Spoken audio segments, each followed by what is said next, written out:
Capital Gujarat ન્યૂઝમાં આપનું સ્વાગત છે। વડાપ્રધાનની સોનું ન ખરીદવાની અપીલ બાદ વડોદરામાં ઝવેરીઓના દેવાદાર થવાની અફવાઓનું કરાયું ખંડન। વડોદરા શહેરમાં છેલ્લા કેટલાક દિવસોથી સોનાના વેપાર અંગે ભારે અફવાઓનું બજાર ગરમ બન્યું છે। તાજેતરમાં માનનીય વડાપ્રધાન નરેન્દ્ર મોદીએ દેશના વિદેશી મુદ્રા ભંડારને સુરક્ષિત રાખવાના હેતુથી નાગરિકોને 1 વર્ષ સુધી બિનજરૂરી સોનું ન ખરીદવા માટે અપીલ કરી હતી। આ નિવેદન બાદ સામાજિક માધ્યમો અને સ્થાનિક વર્તુળોમાં એવી ખોટી અફવાઓ ફેલાઈ છે કે વડોદરાના સોના ચાંદીના વેપારોના ધંધા રોજગાર પર તેની માઠી અસર પડી છે અને વેપારીઓ ભારે દેવાના ડુંગર હેઠળ દબાઈ ગયા છે। આ અફવાઓમાં એવો પણ દાવો કરવામાં આવી રહ્યો છે કે આર્થિક સંકટને કારણે શહેરના કેટલાક ઝવેરીએ પોતાની દુકાનો વેચવા માટે મજબૂર બન્યા છે। હકીકતમાં કેન્દ્ર સરકાર દ્વારા સોના પરના આયાત કરમાં વધારો કરવામાં આવ્યો છે, જેને પગલે બજારમાં ભાવ વધ્યા છે, પરંતુ દુકાનો વેચવા કાઢવી અને વેપારીઓ રાતોરાત દેવાદાર બની ગયા હોવાની વાતો તદ્દન પાયાવિહોણી છે। આવી ભ્રામક માહિતીના કારણે ગ્રાહકો અને સામાન્ય લોકોમાં પણ ગેરસમજ ઊભી થઈ છે, જેનો સીધો પ્રભાવ વર્ષોથી ચાલતા પરંપરાગત રત્ન આભૂષણ ઉદ્યોગ અને કારીગરોની રોજગારી પર પડી શકે તેવી ભીતિ સેવાઈ રહી છે। આ સમગ્ર મામલે રત્ન અને આભૂષણ ઉદ્યોગ સાથે સંકળાયેલા અગ્રણીઓ તથા સ્થાનિક સંગઠનોએ સ્પષ્ટતા કરતા જણાવ્યું છે કે વડાપ્રધાનની અપીલ અને ભાવ વધારાની સામાન્ય અસર ખરીદી પર જરૂર પડી શકે છે, પરંતુ ઉદ્યોગ પડી ભાંગ્યો હોવાની વાત ખોટી છે। સ્થાનિક ઝવેરીઓએ ગ્રાહકોને સામાજિક માધ્યમોની આવી કોઈપણ અફવાઓ પર ધ્યાન ન આપવા અને તહેવારો કે લગ્નશરાની ખરીદી રાબેતા મુજબ કરવા અનુરોધ કર્યો છે। આગામી સમયમાં સોના ચાંદીના વેપારીઓના રાષ્ટ્રીય અને સ્થાનિક મહામંડળ દ્વારા સરકાર સમક્ષ આ અપીલ પર પુનર્વિચાર કરવા અને ઉદ્યોગના રક્ષણ અને હકારાત્મક ઉકેલ લાવવા રજૂઆત કરવાની પણ તૈયારીઓ દર્શાવવામાં આવી છે। 1 વર્ષ સુધી સોનાની ખરીદી પર રોક કરવી જોઈએ। તો એ સંદર્ભની અંદર માનનીય પ્રધાનમંત્રીનું કહેવું એટલું હતું કે જે આપણું ફોરેક્સ રિઝર્વ ગોલ્ડ પાછળ ખર્ચાઈ રહ્યું છે, જેમાં નિયંત્રણ આવે, તો એ જે આહવાન હતું એ એવા લોકો માટે હતું કે જે લોકો ઇન્વેસ્ટમેન્ટ માટે સોનાનું બલ્ક બાઇંગ કરી રહ્યા છે અને એના પાછળ ઇન્વેસ્ટરો ઓછા જાય એના માટે 10% ડ્યુટી પણ નાખી છે। છેલ્લા 2 વર્ષથી સોના ચાંદીના ભાવમાં અત્યંત વધારો થઈ રહ્યો છે, જેના લીધે ગ્રાહકોની ખરીદ શક્તિ ઘટેલી જ છે, પરંતુ ઇન્વેસ્ટરો જે બાઇંગ કરે છે જેના લીધે, અને એ લગડીનું બાઇંગ હોય છે, તો મોદી સાહેબનો સૌથી મહત્વનો મુદ્દો એ હતો કે લગડીનું જે બાઇંગ છે એ ઓછું થાય। તો અને બીજી વસ્તુ એવી છે કે ભારતની જનતા અને એમાં પણ ગુજરાતી એ ભવિષ્યનો વિચાર કરીને ચાલવાવાળી જનતા છે। ગુજરાતીની ત્યાં છોકરો કે છોકરી પેદા થાય ને એ દિવસથી એના લગ્ન ને એની આગળ શું કાર્યક્રમ થશે એના માટે લાગતી દરેક વસ્તુની એ ટુકડે ટુકડે તૈયારી કરતો હોય છે।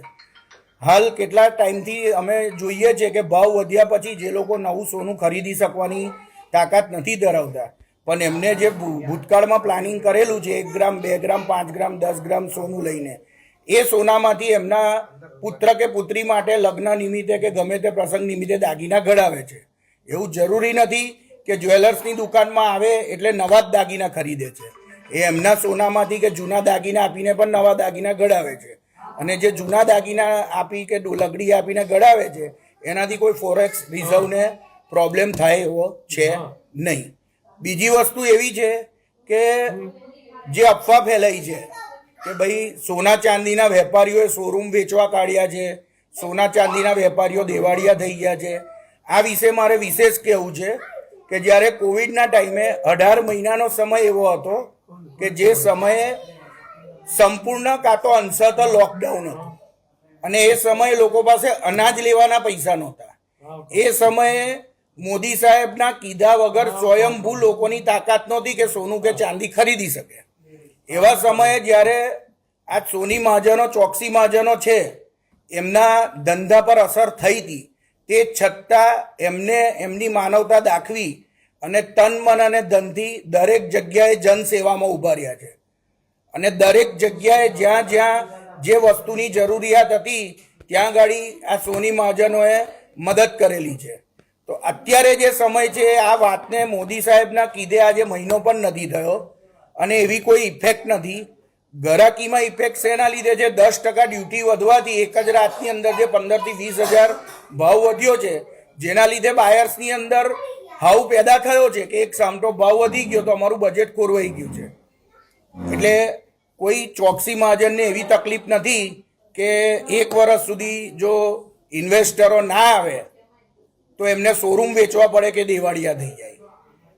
અમારે જનતાને ખાલી એટલું જ જણાવવું છે કે નરેન્દ્ર મોદી સાહેબનું જે કહેવું છે એ સત્ય વચન છે, પણ એમનું કહેવાનો ભાવાર્થ એટલો જ છે કે તમારી પાસે જે એક્સ્ટ્રા પૈસા છે અને જે તમારી જરૂરિયાત કરતાં વધારાના છે એને તમે ગોલ્ડમાં જો ઇન્વેસ્ટમેન્ટ કરતા હોય તો એની પર 1 વર્ષ સુધી કંટ્રોલ રાખો અને એની જગ્યાએ તમારા પ્રસંગપાત કે એના માટે જે જરૂરિયાત દાગીના છે એ જ ખરીદો.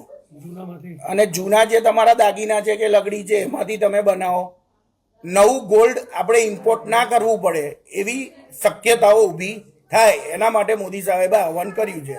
અને આજે અહીંયા આગળ અમે ચોકસી બજારના તમામ વેપારીઓ ભેગા થયા છે, તો આજે ફક્ત એટલું જ કહેવું છે કે કોઈ પણ વેપારી એવી કોઈ પરિસ્થિતિમાં નથી કે જેના લીધે એમને શોરૂમ વેચવો પડે કે દેવું થઈ ગયું હોય.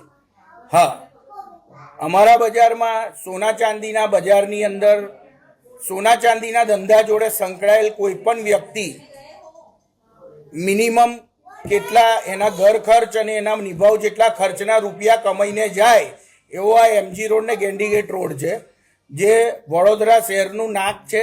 અને આજે પણ વડોદરા શહેરના વિવિધ વિસ્તારમાં હજારો શોરૂમ ખુલવા છતાં દરેક વિસ્તારમાંથી પબ્લિક ખરીદી કરવા માટે એમજી રોડ ગેન્ડીગેટ રોડ ઉપર આવી રહી છે.